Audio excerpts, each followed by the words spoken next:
जी मजाक ना करो ਤੇ ਸਾਨੂੰ ਦੱਸੋ ਵੀ ਭਾਰਤੀ ਸੰਵਿਧਾਨ ਵਿੱਚ ਐਸੀ ਕਿਹੜੀ ਚੀਜ਼ ਹੈ ਕਿ ਜਿਹਨੂੰ ਲਾਗੂ ਹੋਣ ਦੇ ਨਾਲ ਅमेरिका अपने $65 लेके आवेगा भारत ਵਿੱਚ भी ਮੈਨੂੰ 1 रुपया दे दियो ऐसा की है। ऐसा है मखू जी कि जब भारत में अंग्रेजों का राज था, ठीक है, उस समय भारत के 1 रुपये और अमेरिका के $1 की कीमत बराबर होती। भारत में तथाकथित आजादी 15 अगस्त 1947 को देश आजाद हुआ। उसके बाद भारत की कुछ मुद्रा जो रुपया है वो गिरा और उस समय भारत का 13 रुपया और अमेरिका का $1 था। आज ये स्थिति है कि भारत का 65 रुपया और अमेरिका का $1। इसका मतलब है कि रुपया स्थिर नहीं है।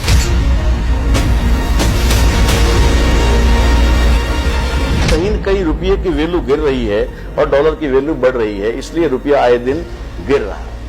किसी भी देश की करेंसी देश के खजाने पर निर्भर करती है कि उस देश के अंदर सरकार या उस देश में सरकारी संपत्ति कितनी है, सरकारी गोल्ड कितना है, सरकारी जमीन जायदाद या और भी कारखाने कितने हैं, उनके आधार पर उस देश की करेंसी की वैल्यू गिनी जाती है। ओके।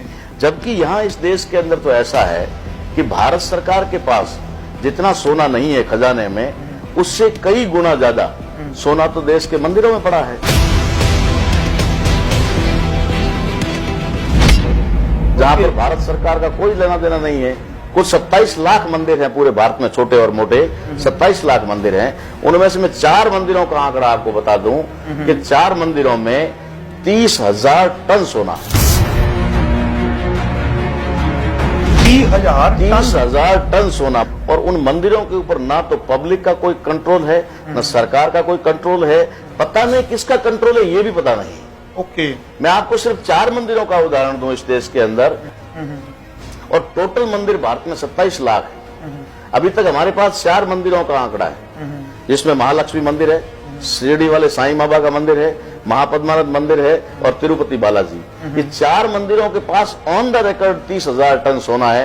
मैं दावे से कहता हूं कि अगर वो 30,000 टन सोना लाकर के भारत की खजाने में रख दिया जाए तो भारत का रुपया और डॉलर बराबरी में तो आज भी आ जाएगा, आज भी आ जाएगा।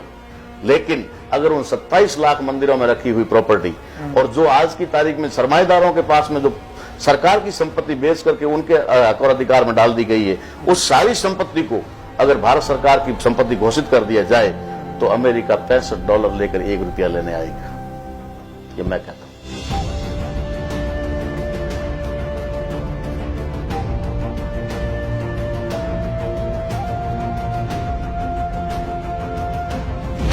गल तो मैं याद आया है सोने की गल कर दो कि मंदिरों के सोना पिया होया। कुछ समय पहला की गल है कि न्यूज़ में भी सुन रहा सा, साउथ वाली साइड किसी मंदिर के बेइंतहा सोना निकलिया।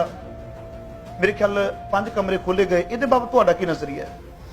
ऐसा है कि ऐसे अथाह मंदिर जिनके बारे में मैंने जिक्र किया है कि वहां पर खजाने के रूप में अथाह सोना पड़ा हुआ है, वो जिसका जिक्र आप टीवी में कह रहे थे, हमने भी देखा था और हमने उसको गहराई से देखा था कि वो साउथ का एक मंदिर था जिसका नाम था महापद्मानाथ मंदिर।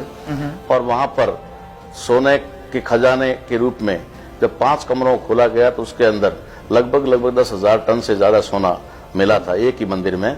उसके बाद जब छठे खजाने का छठा दरवाजा खोलने के लिए तैयारी हुई तो उसमें पता लगा कि वो जो पहले सोना मिला उससे कई गुना ज्यादा सोना उस कमरे में है या उस रूम में है। तो सुप्रीम कोर्ट ने ही उसके ऊपर रोक लगा दी, जबकि सुप्रीम कोर्ट को उसे पब्लिक का धन मान करके सरकार के हवाले कर देना चाहिए।